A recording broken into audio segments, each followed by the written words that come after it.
Essa semana marca o início das convenções eleitorais. Nesse período, os partidos precisam confirmar os nomes dos candidatos para cada cargo das eleições de outubro. O prazo de registro termina em 15 de agosto. A reportagem é de Nani Cox. A semana será marcada pelo início das convenções eleitorais a partir de 20 de julho. Durante o período, os partidos precisam confirmar os nomes dos candidatos. Já o prazo de registro dos concorrentes aos cargos termina em 15 de agosto e a campanha tem início no dia seguinte.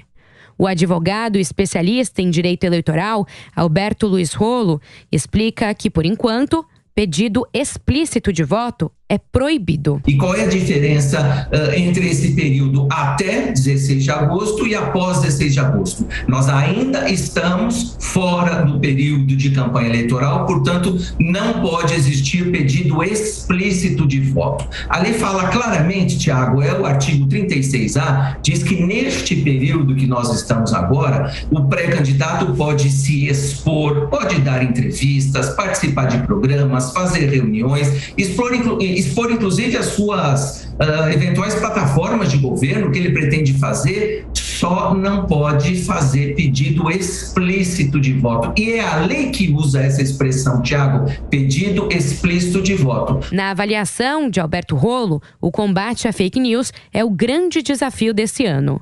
O especialista em direito eleitoral acrescenta que as regras sobre o tema são claras. Hoje, fake news é crime, está tipificado no Código Eleitoral, que é você divulgar notícias falsas com finalidade eleitoral. A gente já tinha no Código Penal, Tiago, há muitas décadas, os crimes de calúnia, injúria, difamação. Agora a gente tem também no Código Eleitoral o crime específico de fake news, que é isso que eu falei, é divulgar notícias falsas com objetivo ou de beneficiar determinado candidato ou atacar o outro candidato, atacar o adversário. Então, isso é crime. Sobre as urnas eletrônicas, o advogado ressalta que quanto mais observadores, melhor.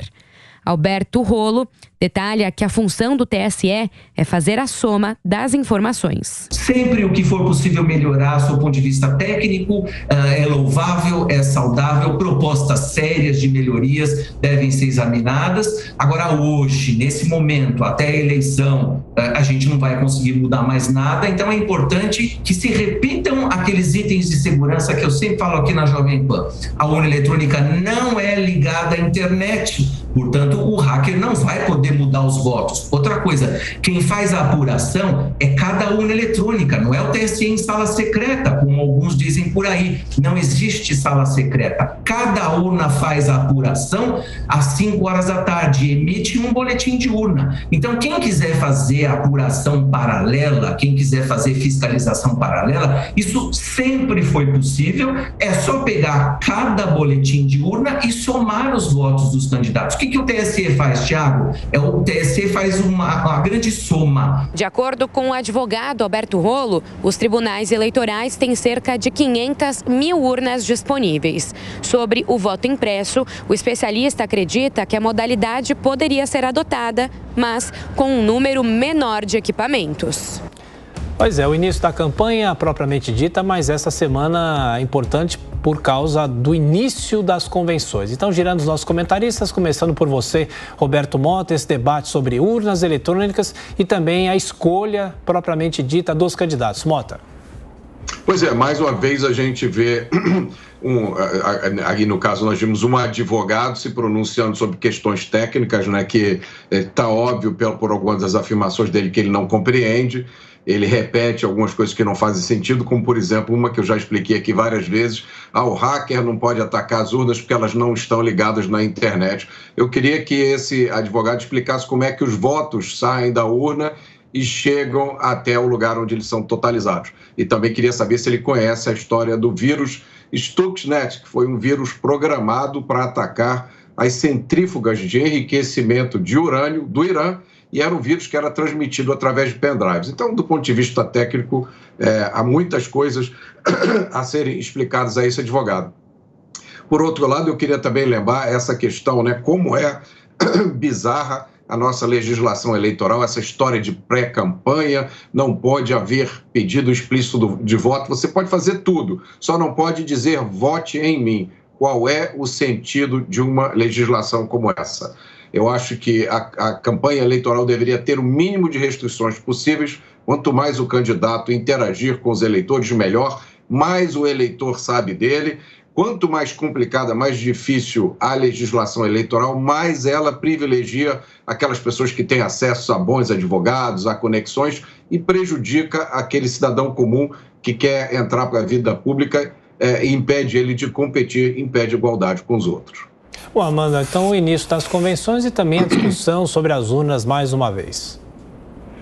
Olha, não sei se o Mota conhece, mas o Dr. Rolo é um advogado bastante conhecido, entende tudo de direito eleitoral, então tenho certeza que ele entende, inclusive, de urnas eletrônicas muito mais do que eu e você. O que ele estava tentando contar é que qualquer um pode fazer uma fiscalização paralela das urnas eletrônicas, justamente porque essa soma não é feita numa sala secreta do TSE, ela é feita individualmente em cada sessão eleitoral. Então, se alguém pegar todos os boletins de urna afixados nas portas das sessões eleitorais e somar, ele vai chegar exatamente ao mesmo resultado do que o Tribunal Superior Eleitoral. Tanto é que há várias cidades pequenas, com poucos milhares de eleitores, que conseguem fazer isso manualmente. Obviamente que no cenário nacional, ou então numa grande metrópole como São Paulo, isso seria impossível. Por isso o TSE, nesta eleição, vai divulgar momentaneamente todos esses dados individuais das sessões eleitorais pela internet. Então, qualquer um vai poder fazer essa soma, porque esses dados serão públicos. É mais um sinal de transparência da Justiça Eleitoral. É um método de voto mais seguro. É lógico que nada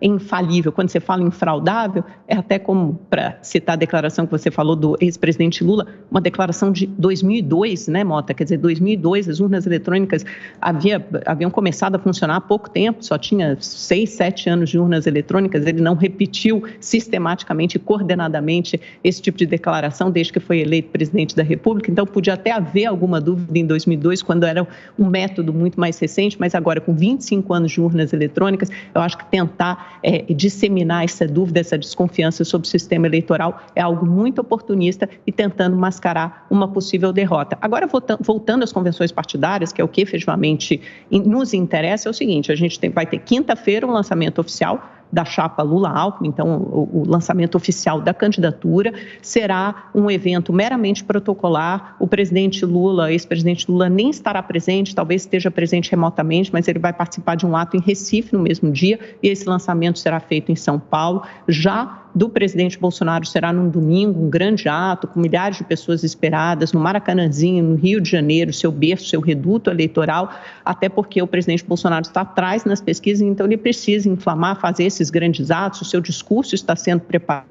Provavelmente ele vai mencionar aí a PEC eleitoral, o aumento do Auxílio Brasil, a redução nos impostos e, consequentemente, nos preços dos combustíveis, vai enumerar os feitos do seu governo. Isso será um marco importante para o início da sua campanha. Agora, por que a candidatura do ex-presidente Lula não se preocupou em fazer um evento? Porque o que interessa, já fez alguns grandes eventos, né, como o lançamento oficial da chapa Lula-Alckmin, mas porque o que passa a contar a partir de agora, e é importante para os partidos, é que eles podem constituir a campanha eleitoral, a partir do lançamento, a partir da convenção, pode constituir um CNPJ. E aí ela consegue começar a fazer os gastos usando o fundo eleitoral, o que até agora não era permitido.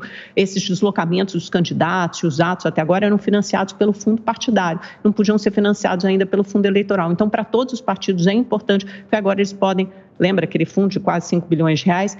Pois é, agora eles podem efetivamente começar a usar esse dinheiro. Mas é dada a largada inicial, aliás, a primeira convenção acho que deve acontecer na própria quarta-feira e é a de Ciro Gomes, que deve oficializar a sua candidatura. Aí depois segue Lula, André Janones, Bolsonaro, essas são as reservadas para até essa semana, lembrando que os candidatos têm até o comecinho de agosto, né, até o dia 10, dia 15 de agosto para fazer isso, e aí dia 16 começa oficialmente a campanha. Eu só queria fazer uma observação rápida. Eu já fui candidato 2 vezes, eu sei o que é um boletim de urna. O boletim de urna dá a quantidade de votos que um determinado candidato recebeu naquela urna. É isso. Ele não te dá nenhum instrumento para você verificar se a contabilização dos votos foi feita corretamente. Quanto ao fato do advogado entrevistado ser um especialista em direito eleitoral, eu não estou questionando isso, eu estou apenas apontando as falácias lógicas nas afirmações dele. Então, ele diz que, quando ele diz que as urnas não podem ser atacadas por hacker porque não estão ligadas à internet, ele faz uma afirmação que não tem sentido algum do ponto de vista técnico nem do ponto de vista lógico. Então, quando uma pessoa faz uma afirmação como essa, ela perde credibilidade. Não adianta vir com o argumento de autoridade e dizer que fulano de tal é um dos maiores especialistas em direito eleitoral. Pode entender muito de direito eleitoral, de tecnologia entende quase nada.